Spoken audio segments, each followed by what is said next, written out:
everyone. I'm Laura Ingram reporting tonight for Bill O'Reilly. Thanks for watching us. To boycott or not to boycott?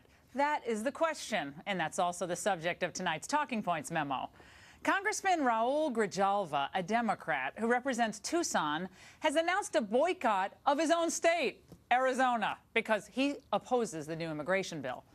We are calling on organizations not to schedule conventions and conferences in Arizona until it recognizes civil rights and due process, he said in a statement. Now, this is quite possibly the most boneheaded way for a congressman to represent his district that I have ever heard of. I'm Congressman Grijalva. Vote for me, and I'll help put our businesses out of business. Yeah, that's going to work. Congressman hurting the very businesses who employ the citizens and legal residents that congressmen are supposed to represent.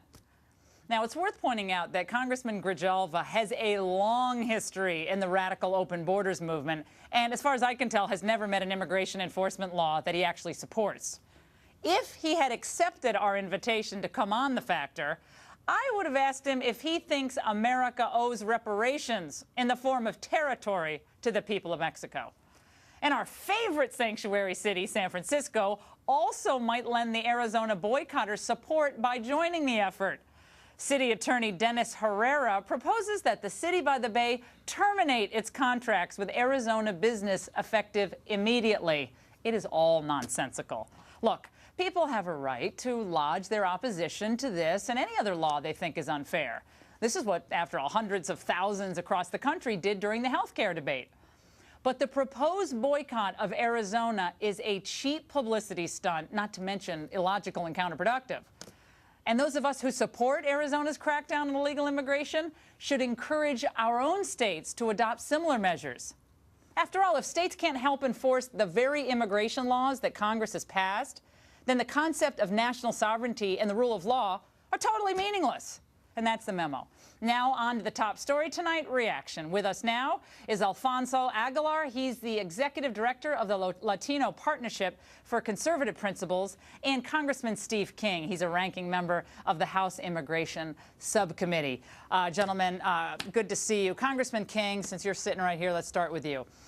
This boycott is intended to do what? I would imagine to intimidate people from supporting this law, which, as far as I can tell, is wildly popular, but to intimidate because they're using dollars. Is there anything wrong with that? Well, it looks like that the case is that he's trying to scare the businesses out of Arizona, or he's trying to get the businesses to change their position and press the legislature to reverse the law that was just signed by the governor the other day.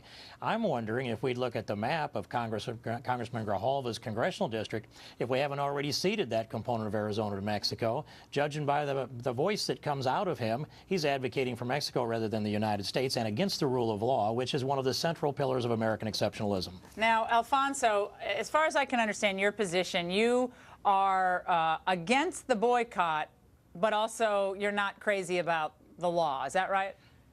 Exactly. Look, I think this law is terrible. I think it discriminates against Latinos by allowing the police to stop anyone that looks like an undocumented immigrant, whatever that means. And frankly, I think it hinders law enforcement efforts. I think law enforcement officials should be focusing on criminals and drug traffickers, not on undocumented immigrants who the vast majority are good, hard-working people who don't pose a threat to our society.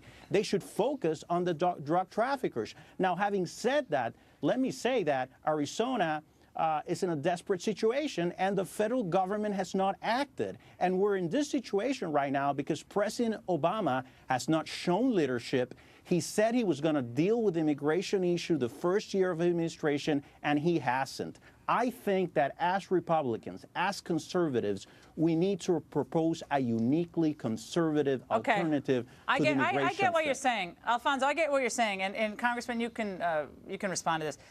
I'm trying to figure out whether states have any recourse here. I mean, if the citizens of a state believe that the people who are there illegally should not be there, and they have every right to believe that, after all, they're a state. They have a right to say that. Is there nothing they can do without incurring the wrath of the open borders crowd? Well, they would incur the wrath of the open borders crowd if they do anything except advocate for complete amnesty. That's what the open borders crowd wants. The Constitution gives the federal government the authority to establish an uniform naturalization law. But this Arizona law works within those parameters. It fits underneath the umbrella. It doesn't challenge federal law. It actually conforms to federal law. Every law enforcement level throughout the history of this country has always supported every level. And the Supreme Court cases support that as well. So this is a lot of fulmination about something that is a political position, not a logical, reasonable legal position. And Alfonso, one thing that you stated earlier, I just want to get back to, because you said the law allows police, I think you said, to pull over anyone who looks like an undocumented alien. That is absolutely not the case. The law is very clear, and I would say the law is incredibly specific about what is allowed. You must, in the course of a regular police contact with an individual, have a reasonable suspicion, not based solely on race, that the individual is in the country illegally. Race cannot be a sole factor, and the police already have to be in engagement with the individual. So the idea that police are going to be roaming Latino neighborhoods saying, you in the blue sweatshirt, I want to see your papers, that's just not how it's going to go down, and police have said that already on the record. Not really. I mean, let's be practical here. That's what the law says. In practice, something else is going to happen. But let's put that aside for a second. And again, well, that's the law. So we keep putting aside the text of the law. And I don't mean to interrupt, but that's very frustrating for me, a lawyer. The text of the law actually matters. We're a country of laws. And the fact is we have hundreds of thousands of people in Arizona who are there illegally. And I want to know what your proposal is. You're king for a day. What would you do to remove the people who are in Arizona illegally? What would you do? What we need is a uniquely conservative plan that is consistent with what Ronald Reagan believed in, and that is, let's secure our border, let's put all of our assets in the border, additional fencing, additional border patrol, but at the same time, we need a guest worker program, because at the end, the root of the problem is. So you would give them amnesty, right? So you would go. That's fine. But then your answer is to make them legal. But no, my question was very specific. This is the no spin zone. My question to you was, if the people of a state want people who are there illegally to leave, and they ask the government, and governor, you got to help us. We got a problem. Our schools are overrun. Our emergency rooms are taxed. It's a $1.3 billion a year cost. We don't have the money. You got to do something. You're saying you can't do anything. Once you cross this border, you're an untouchable. You can't be touched by law enforcement. Laura, they didn't pass the law because of undocumented immigrants. They passed the law because they want to fight crime. They want to fight drug trafficking. How are you going to stop drug trafficking by going after people who have nothing to do with drug trafficking? For a variety of reasons. But from a law enforcement perspective, it makes no sense. 90% of the illegal drugs in America come through or from Mexico. There's a lot of crime that's associated with that. If you look at Giuliani's broken windows effect, you fix the window and you break up the mobs on the street and you actually end murder. We have to do it with all immigration law and are doing it in Arizona. If we do it everywhere, we won't need ICE at all. I think Arizona will be the first of many states that are going to go down this road. Gentlemen, we appreciate it. Thank you.